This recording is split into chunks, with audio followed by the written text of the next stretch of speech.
Poyono. Ada beberapa yang saya catat dari apa yang disampaikan oleh Pak Arief ya. Yang pertama adalah perlunya kita bersatu, dan kedua kita beruntung karena politik relatif stabil sehingga pandemi ini, krisis ini bisa kita lalui so far smooth lah begitu.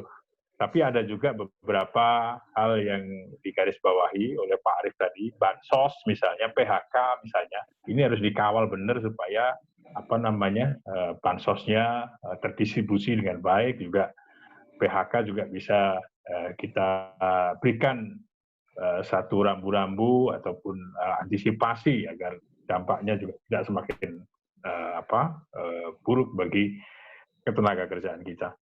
Setelah Pak Arief ini masih ada dua bicara lagi. Kami akan persilahkan pada Pak Oscar Fitriano ya. Kita sebetulnya tertarik untuk tahu sejauh mana kebijakan-kebijakan yang sudah diluncurkan oleh pemerintah ini memiliki dampak ya.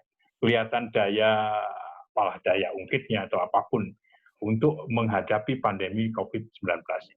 Waktu dan tepat kami persilahkan pada Pak Oscar. Silakan Pak. Baik, terima kasih. Assalamualaikum warahmatullahi wabarakatuh. Apresiasi kami kepada ISEI Bandung khususnya atas diselenggarakannya webinar kinerja sektor pemerintah dalam menghadapi dampak COVID-19. Yang saya hormati tentu saja ini senior saya ini. Jadi kalau beliau menyebutnya kolega, saya menyebutnya senior. Senior saya Dr. Edi Priyono, yang sekarang menjadi tenaga ahli utama di kantor staf presiden. Kalau di kampus memang kolega, tapi kalau di luar nampaknya kita sudah memilih jalan yang berbeda. Beliau masuk ke dalam pemerintahan, saya tetap berada di kampus sebagai pengamat sajalah, kira-kira begitu. Bang Arief Poyono juga salah satu partner diskusi saya di bidang ekonomi. Beliau juga memiliki banyak sekali pandangan-pandangan di bidang ekonomi tentu saja. Pak Dr. Heri Nugraha dari IKOPIN, nanti suatu saat mungkin kita bertemu Pak, kalau ada kegiatan ISE yang lain, dan juga Pak Satya Wijayantara. Baik, pertama-tama tentu saya ingin membuka bahwa kinerja perekonomian menghadapi dampak COVID-19 ini jawabannya adalah sangat berpengaruh. Ya. Sektor ekonomi itu selalu dipengaruhi oleh lingkungan, baik itu lingkungan internal maupun lingkungan eksternal. Lingkungan eksternal yang lebih besar tentu di dalamnya berhubungan dengan lingkungan kesehatan salah satunya ya, sehingga pastinya kalau kita lakukan misalnya penghubungan antara variabel kesehatan dengan variabel ekonomi, maka tentu saja nantinya akan terlihat bahwa ada hubungan ya, bahwa sektor ekonomi juga harus didukung oleh kondisi yang optimal pada sektor lain. Kita tahu perekonomian di era agraris sangat didukung oleh faktor cuaca. Perekonomian di era industrialis sangat dibutuhkan atau didukung oleh bahan baku, dan di era sekarang ini yang lebih banyak jasa ataupun globalisasi ya, ini sangat didukung oleh free movement ataupun pergerakan yang sangat cepat daripada barang, jasa, uang, dan modal ya. Velocity-nya ini yang juga harus mendukung. Pada era COVID yang dimulai pada awal 2020, karena pertama kali ditemukan di Wuhan, Cina itu tahun 2019 ya, kita sebutnya COVID-19, masuk kemudian ke beberapa negara di tahun 2020, maka pada saat itu pula lah sektor perekonomian mulai mengalami perubahan ya. Di beberapa negara kita tahu apapun namanya sudah mulai ada pembatasan. Nah, pembatasan yang dalam kriteria kesehatan itu pembatasan sosial, lockdown ataupun apa saja, itu ternyata secara ekonomi juga dipandang sebagai pembatasan dari free movement of labor ataupun uang ataupun modal, barang dan jasa tentu saja yang kemudian menghambat ya atau membuat laju mobil perekonomian yang tadinya sudah cepat, ingin tinggal landas bahkan, ini menjadi sedikit terhenti. Ya, ke data-data tentu saja sudah disampaikan tadi oleh senior saya, Pak Edi, dan juga Pak Heri Nugraha, Pak Dr. Heri Nugraha, sehingga memang terjadi perlambatan ekonomi baik itu di kuartal 1 2020 ya, turun menjadi 2,97, ini turunnya sangat besar ya, 2,97 dari 2019 itu kita kuartal 1 2019 itu 5,07 ya. Nilai berapa persen di dalam perekonomian itu kan pengalinya adalah GDP. Nah, yang kedua adalah yang saya ingin katakan, dampak perekonomian yang belum secara masif mungkin disampaikan oleh pemerintah atau disosialisasikan oleh pemerintah dalam hari ini, misalnya saja tadi dari data-data yang disampaikan, adalah berapa besar turunnya daya beli masyarakat. Karena ini penting juga bagi para ekonom, ya, kemudian tingkat angka pengangguran, ya, dan tingkat kemiskinan. Perlu diingat bahwa Indonesia masuk menjadi negara berpenghasilan menengah ke atas yang kemarin baru saja datanya dikeluarkan, adalah menggunakan data tahun 2018-2019. Artinya faktor dampak karena COVID-19 ini belum dimasukkan ke dalam analisis data yang sudah ada. Sehingga tentu saja boleh kita sedikit bergembira karena kinerja kita di 2019, tetapi tentu saja tidak boleh terlena kemudian melupakan bahwa di 2020 ini kita harus bekerja ekstra keras untuk mengembalikan tadi ya pendapatan masyarakat itu menjadi ke sebelum adanya COVID. Saya khawatir malah di 2019, 2018, 2019 kita berhasil achieve pada pendapatan menengah ke atas kemarin, di tahun 2020 ini dengan perlambatan ekonomi, saya khawatir dia akan turun lagi. Ya, kelas pendapatannya itu ya, versi Bank Dunia itu. Nah, kemudian jadi data yang lain juga mesti disosialisasikan oleh pemerintah. Karena awalnya bagi seorang peneliti ataupun pengamat ekonomi adalah dia mengamati daripada data-data khususnya di ekonomi makro. Ya, ini perlu disampaikan agar masyarakat ya tentu saja juga dengan lembaga-lembaga pemerintah lainnya menjadi lebih aware, menjadi lebih mempunyai sense of urgency. Ya, kalau memang beberapa hari belakangan masih terlihat misalnya pelaksanaan daripada stimulus fiskal itu belum berjalan sebagaimana yang diinginkan oleh pemerintah, dalam hal ini Presiden dalam pidatonya. Nah, kembali saya mau mengatakan sudah benar bahwa ketika mobil perekonomian itu berjalan lambat karena ada mungkin dari sisi karat di mesinnya ataupun karat di yang lainnya, maka ini bisa didorong ya salah satunya dengan stimulus pemerintah ataupun ini kita memakai teorinya Keynesian ya. Saya anggap karena ini ISEI, Ikatan Sarjana Ekonomi, maka sebenarnya hal-hal yang seperti ini sudah kita pahami sebelumnya bahwa Keynesian itu memang mengedepankan bahwa pemerintah perlu turun tangan di dalam perekonomian, terutama apabila kondisinya mobilnya sedang mogok atau perekonomiannya tidak berjalan cepat. Ya, tentu saja kita bisa lihat dari sisi velocity, ya, kecepatan perpindahan tadi barang, jasa, modal, dan juga uang.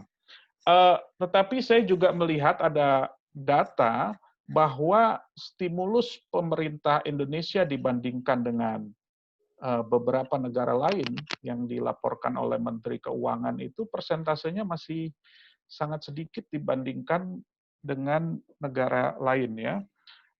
Jerman memberikan stimulus 19,3% dari GDP. Jepang 14,3% dari GDP. Ya, kebetulan saya juga melakukan pengamatan terhadap perekonomian Jepang, di mana setiap pegawai, ya ini setiap pegawai yang dirumahkan oleh perusahaannya, ya, kemudian gajinya tetap. Pertama, pembayarannya adalah melalui asuransi tenaga kerja. Saya masih harus melihat lebih dalam apakah ini di Indonesia berarti adalah jaminan sosial ketenagakerjaan, BPJS ketenagakerjaan, ini yang bisa membayarkan. Kemudian pemerintah juga mensubsidi. Ya, jadi pemerintah Jepang itu mensubsidi gaji, baik itu pegawai pemerintah ataupun pegawai swasta. Ya. Sehingga memang stimulusnya 14,3%. India 5,2% dari GDP. Nah, Indonesia ini masih 4,2% dari GDP. Artinya di sini masih bisa sebenarnya pemerintah melakukan stimulus, peningkatan stimulus, ya, karena dicontohkan oleh negara lain pun yang memang dampak terhadap perekonomiannya ini besar, ya, stimulus pemerintahnya juga besar. Berarti masih harus bisa diekspansikan. Belum lagi kita tahu bahwa dengan adanya Perpu, ya, untuk penyelamatan ekonomi ini melalui misalnya Perpres 54 2020 ini postur daripada APBN ini untuk sementara, ya, pada era pandemi ini bisa fleksibel pemerintah untuk melakukan adjustment, ya, atau baik itu penambahan di sektor ini, pengurangan di sektor ini, adjustment-nya. Ya, ada yang mengatakan bisa terus ditambahkan, sehingga kalau melihat porsinya stimulus dibandingkan negara lain ini masih bisa ditingkatkan. Yang berikutnya ingin saya sampaikan adalah tadi juga sudah disampaikan oleh Bang Arief sebagai pengamat politik. Tentu dari sisi ekonomi, pelaksanaan anggaran stimulus ini harus cepat. Ya, Presiden sudah mengatakan kalau perlu kita buat Perpu lagi, kita buat Perpu. Kalau kita perlu buat Perpres, kita buat Perpres cepatnya. Sehingga anggaran ini bisa lebih cepat. Karena tentu saja kalau kita lihat dampak perekonomian yang terus menurun, ya, nanti juga bisa disosialisasikan data kemiskinan maupun daya beli masyarakat, ya, mereka sedang menunggu. Nah, sambil menunggunya stimulus pemerintah ini, perekonomian ternyata terus turun karena tentu saja kebijakan pembatasan sosial dengan nama apapun itu mengurangi tadi kecepatan laju daripada perekonomian. Nah, sehingga harus cepat-cepat didorong, istilahnya kalau mobil mogok itu harus cepat-cepat didorong. Nah, stimulus itu adalah cepat-cepat didorongnya, sehingga saya pikir benar bahwa regulasinya dipercepat saja, administrasinya dikurangi saja, jadi tidak bisa kita memakai sistem pelaksanaan anggaran APBN seperti tahun-tahun sebelumnya, karena memang kita juga sama-sama tahu ya Undang-Undang Keuangan Negara dan juga turunannya bahwa penggunaan APBN harus seperti ini, administrasinya seperti ini, birokrasinya seperti ini. Nah, maksud daripada pemerintah yang memang dalam hal ini presiden yang harus dipahami oleh jajaran di bawahnya adalah kita sudah tidak bisa memakai sistem administrasi atau birokrasi seperti dulu lagi. Karena dengan demikian anggaran itu rata-rata baru turun sampai 70-80% itu pada semester 2. Rata-rata seperti itu. Kalau kita lihat misalnya kondisi siklus anggaran di Indonesia, memang realisasi tertinggi itu mulai bulan Agustus sampai Desember. Padahal di era pandemi ini kita harus mulai dari sekarang, dari sekarang ini stimulus ini sudah mulai dikeluarkan ya. Jadi tentu rekomendasi dari saya adalah secepatnya untuk merealisasikan, melaksanakan APBN. Tadi sudah benar dijelaskan kalau siklus perekonomian itu adalah supply dan demand, permintaan dan penawaran. Ya, pemerintah menstimulus supply-nya, pemerintah juga menstimulus demand-nya, itu sudah benar supaya mobilnya ini dapat bergerak dengan lebih cepat. Yang kedua adalah ada beberapa pertanyaan kemudian kepada pengamat misalnya, dananya dari mana gitu kan. Ya memang yang selama ini pemerintah lakukan adalah melakukan efisiensi dari anggaran yang lain. Yang kedua adalah menerbitkan daripada utang pemerintah melalui SBN dan lainnya. Tetapi kita juga harus melihat opsi ketiga. Ya, opsi ketiga adalah mencetak uang. Ya, terlepas pro dan kontra daripada mencetak uang ini adalah salah satu instrumen pemerintah ya dalam hal ini untuk stimulus ya apabila digunakan dengan hati-hati dan baik tentu dalam kondisi ini yang perlu kita jelaskan di sekarang ini bahwa dalam kondisi kita sedang terjadi deflasi atau stagnansi lah dalam salah satu indikator makroekonomi adalah inflasi juga. Nah, masalahnya inflasinya hampir tidak ada saat ini. Ya. Nah, ada salah satu instrumen untuk menaikkan inflasi. Inflasi tidak selalu buruk, tentu saja. Inflasi adalah sedikit pelumas bagi perekonomian agar ekonomi termotivasi untuk beraktivitas lebih cepat lagi. Dalam kondisi tidak ada inflasi, maka tentu saja pelumasnya kurang. Nah, bagaimana cara satu memberikan pelumas? Ya, salah satunya adalah dengan mencetak uang tadi. Tadi yang dua di awal sudah ya efisiensi anggaran lain, jadi banyak yang dipindah-pindahkan dari sektor ini pindah ke penyelamatan ekonomi nasional dan lain sebagainya.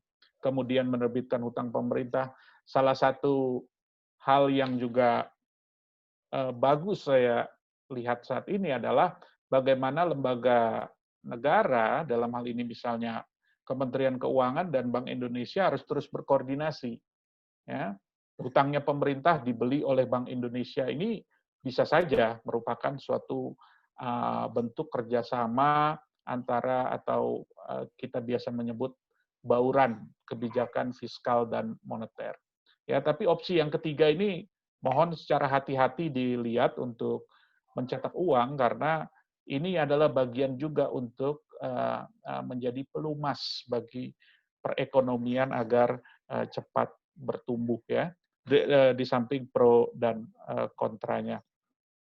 Nah, setelah itu saya juga ingin menyoroti sebagai pengamat adalah khususnya kepada kawan-kawan yang berada di pemerintahan, bukan hanya senior saya Pak Edi Priyono di KSP dan yang lainnya. Saat ini stimulus pemerintah memang difokuskan pada pemerataan.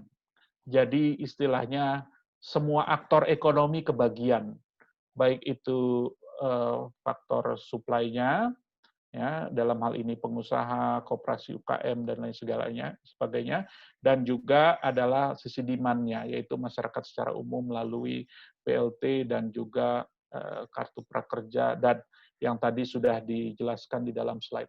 tetapi kemudian harus dilihat mana yang kira-kira lebih efektif untuk mendongkrak perekonomian agar lebih tinggi. Apakah fokusnya di sisi supply, ya, jadi sehingga kita memberikan dana lebih, stimulus lebih pada sisi supply, atau sebenarnya supply-nya sudah jalan, ya, produksinya ini sudah banyak, tapi nggak ada yang beli, maka fokusnya kita adalah memberikan lebih banyak kepada sisi demand ataupun masyarakat.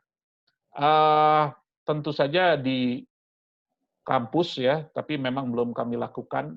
Ada beberapa metode seperti misalnya input-output ataupun computative general equilibrium yang dapat melihat seberapa efektif pemberian dana di sisi supply ataupun pemberian dana di sisi demand terhadap output daripada perekonomian. Kalau sudah keluar itu, tentu saja ini bisa lebih difokuskan.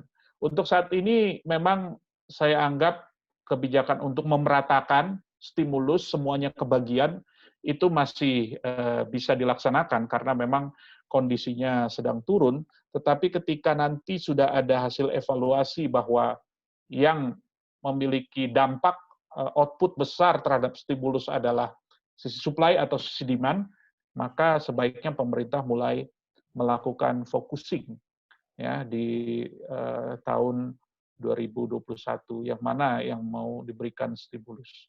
Terima kasih. Itu sedikit pengamatan dari saya. Saya kembalikan ke moderator. Wassalamualaikum warahmatullahi wabarakatuh. Waalaikumsalam warahmatullahi wabarakatuh. Terima kasih Pak Oscar, sangat bernas dan tajam sekali.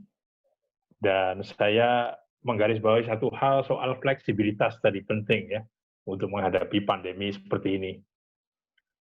Misalnya harus ada perubahan postur APBN atau pemerintah harus menyiapkan perangkat aturan baru. Harus dibikin suasana yang memang memberikan ruang-ruang fleksibilitas untuk bergerak begitu atau mengambil keputusan. Nah, setelah Pak Oscar, kita masih punya satu lagi narasumber kita pada siang hari ini, yaitu Pak Satya Wijayantara. Beliau adalah wakil, kalau bisa saya sebut, wakil dari kelompok masyarakat sipil. Beliau pimpinan serikat pekerja. Ada banyak isu sebenarnya yang terkait dengan kebijakan-kebijakan perekonomian untuk mengatasi dampak pandemi ini. Ada bantuan kepada UMKM, ada isu bansos, ada ketenaga kerjaannya, dan karena itu Pak Satya kami undang untuk berbicara mengenai hal-hal yang terkait dengan poin-poin tersebut. Waktu dan tempat kami persilahkan. Silakan Pak Satya.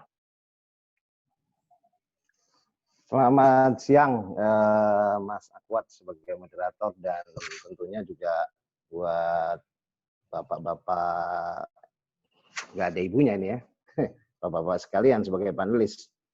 Pertama saya mungkin mencoba melihat dari sisi, karena saya juga sebagai pekerja di bidang sektor keuangan, dan yang selalu berkubang dengan problem pada saat krisis ini terjadi. Ada 3 krisis yang pernah kita alami, dan 3-tiganya kebetulan saya juga pernah mengalami gitu ya,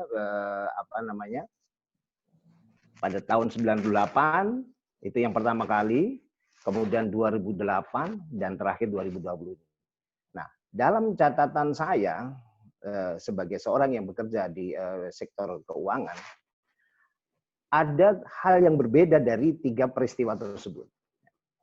Pertama, kalau kita berbicara tentang bagaimana tentang krisis ekonomi tahun 98, itu sebenarnya adalah sebuah krisis yang dipicu oleh isu politik. Artinya pada saat itu yang terjadi adalah sebuah pertarungan politik yang kemudian memiliki imbas ekonomi terhadap isu ekonomi, ya, yang kita ketahui bersama, kemudian mengakibatkan adanya Orde Reformasi dan jatuhnya kekuasaan Presiden Soeharto pada saat itu. Kalau kita berbicara tentang isu politik tahun 98, tentu kita tidak akan bisa samakan dengan isu politik yang ada di tahun 2020 maupun 2008. Tahun 2008, krisis ekonomi itu justru dipicu bukan lagi isu politik, tetapi lebih kepada adanya isu keuangan korporasi yang waktu itu bermula dari krisis subprime mortgage yang ada di Amerika.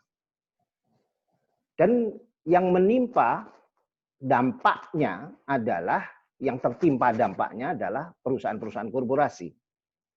Buat pelaku-pelaku bisnis yang sektor UMKM, pelaku-pelaku bisnis atau pekerja-pekerja yang bergerak di sektor real, dia tidak terlalu berdampak.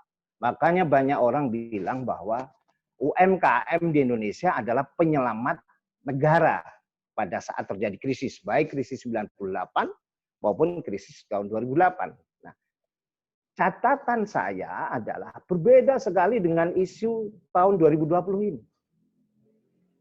Krisis ekonomi tahun 2020 ini adalah dipicu dari sebuah bagaimana sekarang kita harus merespon sebuah perubahan tentang interaksi sosial sebagai dampak daripada penyebaran virus COVID-19. Sehingga yang terjadi pada saat ini adalah krisis ekonomi ini betul-betul sudah, kalau saya katakan, sudah dapat dikatakan itu rusak segala bidang. Artinya kalau dulu tahun 98 mungkin rakyat bisa cuek-cuek saja. Yang krisis lu kok, gua kagak, misalkan begitu. Tapi buat oposisi-oposisi yang ingin menjatuhkan Presiden Soeharto, tahun 98 krisis ekonomi diolah betul supaya alat untuk menjatuhkan presiden. Tahun 2008 krisis juga begitu. Itu urusan SBY aja, bukan urusan gua. Sehingga perusahaan-perusahaan korporasi aja yang kemudian mungkin mendapat stimulus. Sehingga sebenarnya kalau saya kasih catatan, Presiden sekarang, Presiden Jokowi, meskipun saya katakan ini persoalan yang paling berat di antara 3 presiden, tahun 98 maupun 2008 itu tidak terlalu berat lah. Ini krisis yang paling berat. Karena interaksi sosial yang dirubah, perubahan bisnis yang mendadak yang kemudian terjadi yang menyebabkan krisis ekonomi. Sehingga kalau kemudian saat ini, apa yang terjadi stimulusnya tadi, kalau catatan Pak Oscar, stimulusnya kan seolah-olah sekarang ini kan terjadi pemerataan. Dan memang yang itu harus terjadi. Stimulus harus ada pada pihak supply and demand. Karena yang menerima dampak dari krisis ekonomi ini bukan hanya konsumen, tetapi sekaligus produsen. Produsen kehilangan konsumen, konsumen kehilangan pekerjaan, sehingga kemudian mengakibatkan menurunnya daya beli. Dan itu persoalan paling berat di dalam, menurut saya, dari sejarah-sejarah Presiden Indonesia.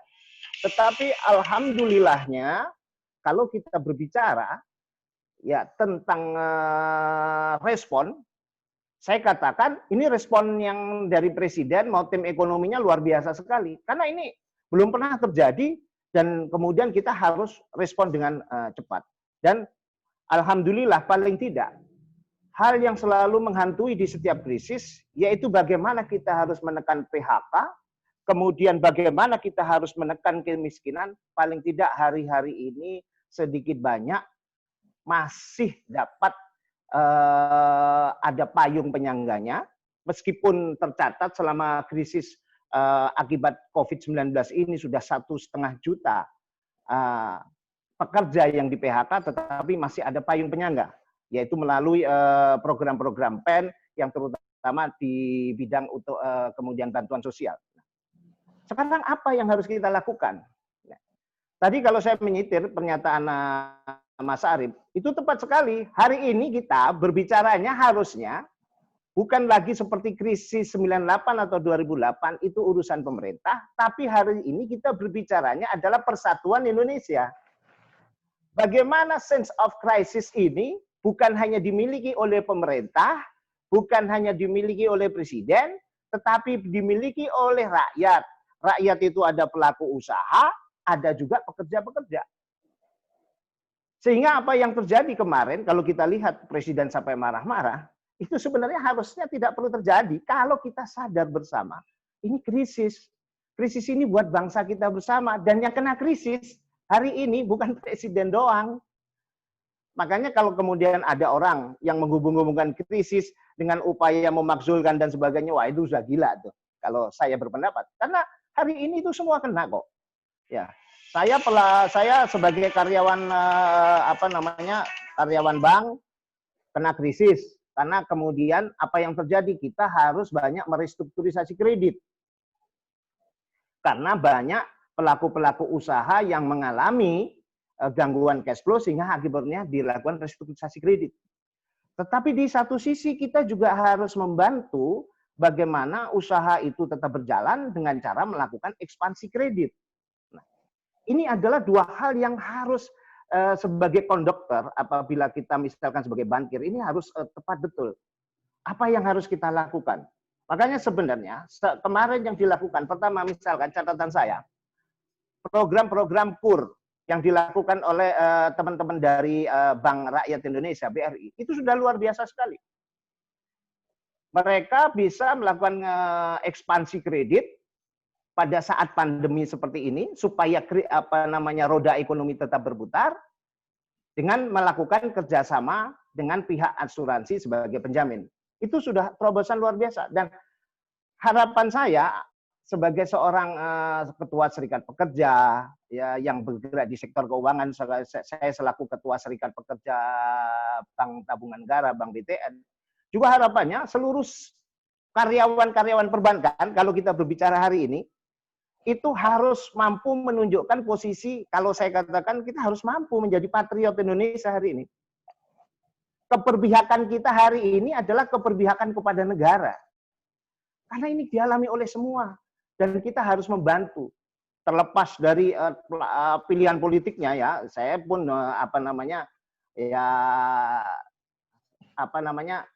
kadang-kadang kan kalau kita lihat di WA Group dan sebagainya, isu ekonomi masih harus diproporsikan sebagai kepentingan 0102, padahal itu pilpres yang sudah lama berlalu, pemerintahan yang sah sudah terpilih, tapi kita masih seperti itu. Sehingga harusnya konteksnya hari ini, Mas Sakuat, saya pertama adalah mengajaknya kepada teman-teman ya, terutama kalau saya berbicara di lingkungan yang terkecil, di sektor-sektor perbankan, apalagi kalau saya di BTN. BTN itu adalah bidang bisnis usahanya adalah bidang padat karya.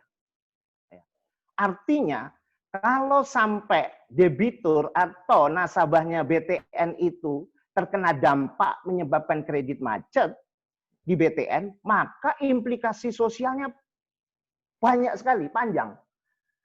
Banyak karyawannya yang kemudian di PHK, belum lagi sektor-sektor ikutannya. Karena kalau di dalam catatan riset yang pernah dirilis oleh salah seorang pakar properti Panangian Simanungkalit, ada 178 industri ikutan yang mengikuti bidang bisnis usaha perumahan. Nah, kalau kemudian karyawan BTN misalkan kurang sense of crisis, misalkan restrukturisasi tidak segera dilakukan, sehingga seperti sitiran Pak Jokowi, jangan sampai kita mengulurkan tangan pada saat pengusaha itu sudah kolaps atau terlambat, sudah mati. Sehingga dampaknya adalah PHK yang besar-besaran.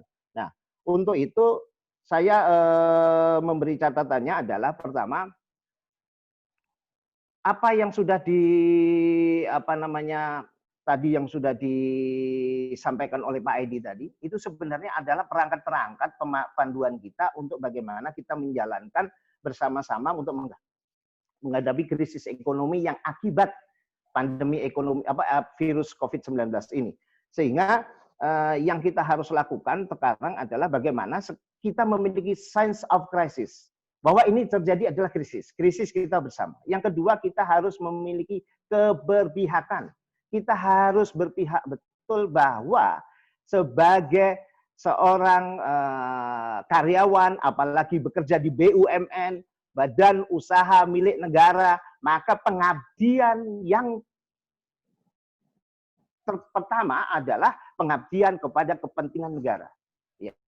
Artinya hari ini mari kita bantu negara kita bersama-sama untuk mengatasi krisis ini dengan cara bekerja keras. Makanya kalau saya sebagai ketua Serikat Pekerja hari-hari ini, saya katakan haram berbicara misalkan tentang kenaikan upah, haram berbicara tentang fasilitas-fasilitas. Hari ini adalah kita harus berbicara apa yang harus kita berikan kepada negara kita. Sehingga kalau perlu, bahkan bagaimana kalau upahnya malah kalau misalkan dirasa ketinggian, ya malah dikurangin aja. Karena bagaimanapun juga, karena kalau terlampau tinggi, maka ancamannya kalau di sektor perbankan itu apa yang disebut dengan net interest margin. Ya kan? Jadi net interest margin itu kita bisa kontrol sebenarnya kalau misalkan overhead cost-nya bisa kita kendalikan. Nah, kalau misalkan kita rasa overhead cost-nya terlampau tinggi, ya kita turunkan, gajinya kita turunkan, misalkan itu. Karena kita hadapi krisis ini bersama-sama. Itu dari saya, Mas Akwat, dan mudah-mudahan bisa menambah materi untuk diskusi siang kita hari ini. Terima kasih. Terima kasih, Mas Satya. Ada semangat patriotisme dan kesukarelawanan ya, volunteer ya. Bahkan kalau gajinya dipotong silahkan. Karena memang kita harus menghitung juga seberapa kuat sebetulnya kita bisa bertahan. Hari ini kita baca di media kumparan, Bu Sri Mulyani misalnya sudah mengumumkan dalam 5 tahun ke depan tidak ada lagi penerimaan PNS di Kemenq, termasuk untuk mereka yang lulusan STAN. Jadi apa yang disampaikan oleh Mas Satya tadi relevan juga dalam kaitannya dengan hal tersebut. Sebelum saya berikan kesempatan bagi Floor untuk berdiskusi, saya ingin mengundang Pak Aldrin Herwani. Dr. Aldrin Herwani adalah Ketua ISEI Bandung Koordinator Jawa Barat, sudah bergabung dengan kita untuk memberikan tanggapan sedikit begitu, karena tadi tidak sempat memberikan sambutan atau kata sambutan pembukaan. Dan saya juga ingin menyampaikan terima kasih atas kehadiran teman-teman ISEI dari cabang-cabang yang lain, dari Surabaya, bahkan ada Ketua ISEI Surabaya, Pak Eko, Dr. Eko, juga Ketua ISEI Madura, Ibu Alwia. Kepada Pak Aldrin, silakan Pak. Baik, terima kasih Pak Akwat. Saya cukup pakai suara mungkin ya, karena tidak memungkinkan di posisi di background. Saya lagi di Palembang. Terima kasih untuk Bapak Edi Priyono, Pak Arief Priyono. Kalau Pak Arief Priyono ini termasuk saya fans berat ya. Kalau nggak di TV saya tungguin tuh Pak Arief komentarnya. Ya, kemudian Pak Oscar, Pak Heri dari Kopin, dan Pak Satya. Ya, artinya memang jarang-jarangnya juga kita melihat di sini ada eksekutif, ada legislatif ya, bisa satu suara, ya, bisa menimbulkan kekompakan dan kesatuan untuk menghadapi bersama-sama COVID-19. Dan kita juga berharap memang kita tidak membahas yang lain-lain yang mungkin saja itu malah menghambat pertumbuhan serta membaiknya perekonomian Indonesia. Kita juga diminta untuk tidak pesimis terhadap kondisi pasca COVID, yang kita tahu bahwa semua terdampak dari mulai UMKM, kemudian dari sektor informal, kemudian dari sektor formalnya sekaligus ya. Karena kita tahu, kita pernah memprediksi bahwa kondisi non-performing loan kita di tahun 2021 itu bisa mencapai di angka di atas 5%. Artinya lampu kuning, bahkan itu mungkin lampu merah untuk Indonesia.